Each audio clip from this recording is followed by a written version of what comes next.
of the Center for Economic Policy and Research, who just published a paper titled, they're founded by Gar Alpowitz, recently issued a detailed analysis predicting that there will be another global financial crisis and that it will probably be even worse than the one that took place in 2008. In fact, they have a... See, here was what I was saying in the last segment, the one I just did with Tom Hartman, you know. There's,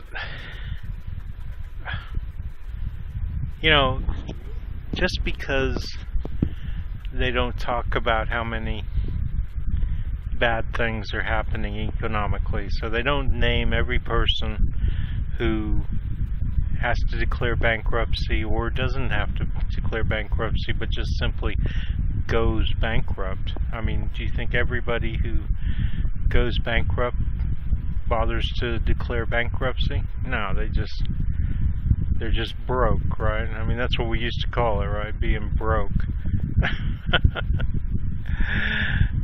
I suppose the legal system forces them into bankruptcy.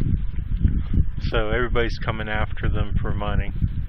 The government, the banks, and they hope that they can hide behind bankruptcy because, let's face it, I mean, we've seen it already. There is definitely still debtor's prison. Okay, so what I'm trying to say is, okay, you can say there was a financial collapse of some kind here or there, but for a segment of the population, and for sure, you know, like they say, if you're one of the 1%, so if you're the one it happens to, then, you know, it's a crisis. So what I'm saying is that the country's, you know, been in a financial crisis as long as it's existed. And it's probably, if you looked at it honestly and looked at the numbers and really looked at the numbers, because what people think of as the numbers and what the numbers really are very different. And if you went back in time, I think you would find out that things are not as bad as they used to be, and that things keep getting better. Okay? I mean, we used to have people who were starving in this country. I don't know if you remember, if you're old enough, but when I was a kid, you know, they'd show pictures of little kids in Appalachia, little white kids. Now, we all knew that there were black kids suffering even more, but, you know, they didn't care. The media didn't care. So they'd show pictures of little white kids living in, you know, cabins in Appalachia. They're lost people. You know, there will always be some lost people in a capitalist system. I mean, that's just part of the system. That's why we need to get rid of at least that part of it, right? So, and I'm not even sure that a lot of this financial problems isn't made up by the media, because they love to have a crisis. You know, if there's a little bit of wind, it's a hurricane. If there's a little bit of water, it's a flood. Not to say that the release of massive amounts of pollution through flooding and hurricanes isn't real enough. It's all too real. But the media, you know, like in the last Hurricane Florence, you really didn't hear jack shit from CNN, MSNBC, Fox News. They really didn't cover the pollution that resulted. You know, in the ultra-rich, they have this theory that, well, it's just going to be the poor people who are going to be polluted, and that problem will take care of itself after a while. They'll all die, right? Of poisoning eventually. So,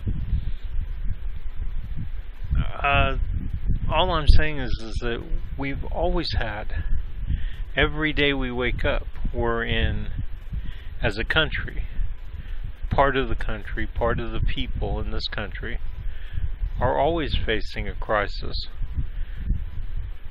You know, you can talk about financial crises like 2008, you go back to the 1930s, say there was a Great Depression. Well, guess what? Back in the Great Depression and earlier on back the 20s, the 10s, the teens, the 1890s, there was always, and it was worse than it is now. There was no Social Security, there was no food stamps, there was nothing. You either found some work or you died. And if you were too sick to work, or then you worked anyway until you died. I mean, this country has always been in a crisis. You know, in the 50s and 60s, 70s, there were ghettos and there were townships and people living without running water. In Louisiana, black people living without electricity, and believe me, that was a real hardship, because it wasn't like the 1800s when you could build a log cabin and you could build yourself a fireplace and you could build a life, because the country wasn't. These people are born into a system, so they don't have, like, they can't just go out into the countryside and start trying to figure out how to farm and stuff and run into other people who are out there and form communities. That's not the way it works anymore. So you're at the mercy of the system. You're in a box, right? And at some point, we have to admit that the people who built the box have to take some responsibility for the people who are stuck in it. Okay, that's a great point to end on, but I'm really talking about something here. I'm talking about financial crises. These crises, they're not real. I mean, they are, they aren't, but they're not something that can't be fixed. The rich people can fix. I mean, look at the banking crisis. Wells Fargo went under, but Morgan, you know, the the great asshole banker. I mean, they just came in and bought Wells Fargo. These people have financial resources beyond anything that you hear about. They can fix anything in their own sector, their 0.01% sector that they want. They have unlimited financial resources. So much that in their case, money becomes just, I mean, if they don't want to see Lehman Brothers go down, they don't have to. It doesn't take the federal government to come in and bail it out. They can bail it out anytime they want. And don't fool yourself, man. They didn't lose money.